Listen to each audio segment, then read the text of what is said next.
मित्रों, यह तो हम जानते हैं कि पृथ्वी पर जन्म लेने वाला कोई भी प्राणी अमर नहीं होता, अर्थात उसे एक ना एक दिन मरना ही होता है।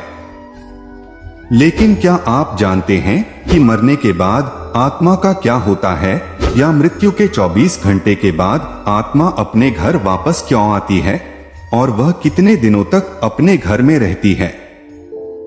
अगर नहीं जानते तो मैं बता दूं कि इन सभी सवालों का जवाब गरुड़ पुराण में विस्तार से बताया गया है। और आज की इस वीडियो में हम आपको यही बताने जा रहे हैं, तो चलिए वीडियो शुरू करते हैं। नमस्कार श्रोताओं, एक बार फिर से आपका हमारे YouTube चैनल में बहुत बहुत स्वागत है। गरुड़ पुराण में बताया गया है, जब किसी की मृत्यु हो जाती है तो यमराज के दूत उसकी आत्मा को अपने साथ यमलोक ले जाते हैं, जहां उसके पुण्य और पाप कर्म का लेखा जोखा किया जाता है। और फिर 24 घंटे के अंदर यमदूत उस प्राणी की आत्मा को वापस उसके घर छोड़ जाते हैं। यमदूत के द्वारा वापस छोड़ जाने के बाद मृतक की आत्मा अपने परिजनों के बीच ही भटकती रहती है और अपने परिजनों को पुकारती रहती है, लेकिन उसकी आवाज कोई नहीं सुनता।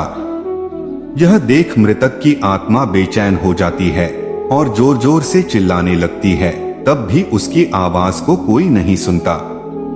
इसके बाद मृतक की आत्मा अपने शरीर में प्रवेश करने की कोशिश करती है, लेकिन यमदूत के पाश में बंधे होने के कारण वह मृत शरीर में प्रवेश नहीं कर पाती है। इसके अलावा गरुड़ पुराण में बताया गया है, किसी की मृत्यु हो जाने पर जब उसके परिजन रोते बिलखते हैं तो यह देख मृत आत्मा दुखी हो जाती है और वह भी रोने लगती है, लेकिन वह कुछ कर नहीं पाती और लाचार होकर अपने जीवन में किए गए कर्मों को याद करके दुखी हो जाती है।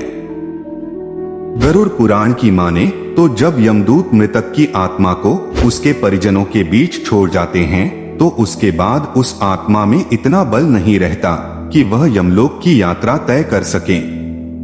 गरुड़ पुराण के अनुसार किसी भी मनुष्य की मृत्यु के बाद जो 10 दिनों तक पिंडदान किया जाता है, उससे उस मृत आत्मा के विभिन्न अंगों की रचना होती है। और फिर 11वें और 12वें दिन जो पिंडदान किया जाता है, उससे उस मृतक आत्मा की शरीर रूपी मांस और त्वचा का निर्माण होता है। और जब 13वें दिन तेरही की जाती है और मृतक के नाम से जो पिंडदान किया जाता है, उससे ही वह यमलोक तक की यात्रा तय करती हैं।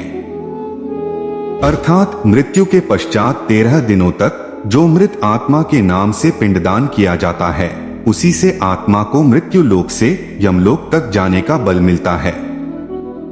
मित्रों, इसलिए गरुड़ पुराण में बताया गया है कि जब किसी मनुष्य की मृत्यु हो जाती है तो उसकी आत्मा 13 दिनों तक अपने परिजनों के बीच भटकती रहती है और इसके बाद मृतक की आत्मा मृत्युलोक से यमलोक की सफर पर निकल पड़ती है, जिसे पूरा करने में उसे 1 साल यानी 12 महीने का वक्त लगता है। मान्यता के अनुसार 13 दिनों तक किया गया पिंडदान इस 1 वर्ष मृतक की आत्मा के लिए भोजन समान होता है। मित्रों, अब आपके मन में सवाल उठ रहा होगा कि अगर किसी मृत आत्मा के निमित्त पिंडदान नहीं किया गया तो क्या होगा? तो मैं आपको बता दूं, इसका भी वर्णन गरुड़ पुराण में विस्तार से किया गया है, जिसके अनुसार जिस मृतक आत्मा के नाम से पिंडदान नहीं किया जाता है, उसे 13वीं के दिन यमदूत जबरदस्ती घसीटते हुए यमलोक ले जाते हैं, जिससे मृत आत्मा को यात्रा के दौरान काफी कष्ट उठाना पड़ता है। इसलिए हिंदू धर्म में हर मृत आत्मा के नियमित 13 दिनों तक पिंडदान किए जाना आवश्यक बताया गया है। इन सब के अलावा गरुड़ पुराण में यह भी बताया गया है कि 13वीं के दिन मृतक के निमित्त परिजनों के द्वारा किया जाने वाला भोज कर्ज लेकर किया जाए तो मृत आत्मा को शांति नहीं मिलती। मृत आत्मा को इन बातों का बड़ा ही कष्ट होता है, मन ही मन सोचता है कि काश मैं अकेले ही कष्ट उठाता। साथ ही गरुड़ पुराण में यह भी बताया गया है कि जो मृतक के परिजन को कर्ज लेकर भोज करने पर मजबूर करता है, ऐसे इंसान को यमराज कभी भी क्षमा नहीं करते और उसकी मृत्यु के बाद उसे कई तरह की यातनाएं देते हैं, और फिर उसे वापस मृत्युलोक में भेज देते हैं।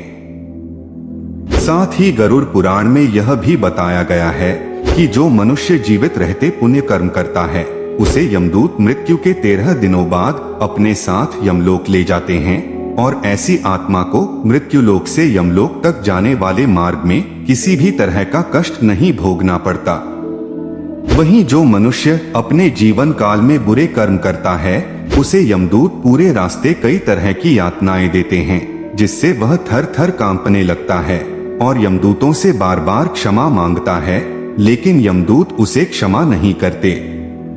इसके बाद जब पुण्य आत्मा यमलोक पहुंचती है तो यमराज उसे स्वर्ग लोक भेज देते हैं, जबकि पापी आत्मा को उसके द्वारा किए गए बुरे कर्मों की सजा भुगतने के लिए नरक लोक भेज देते हैं और सजा पूर्ण होने के बाद निम्न योनि में मृत्यु लोक भेज देते हैं।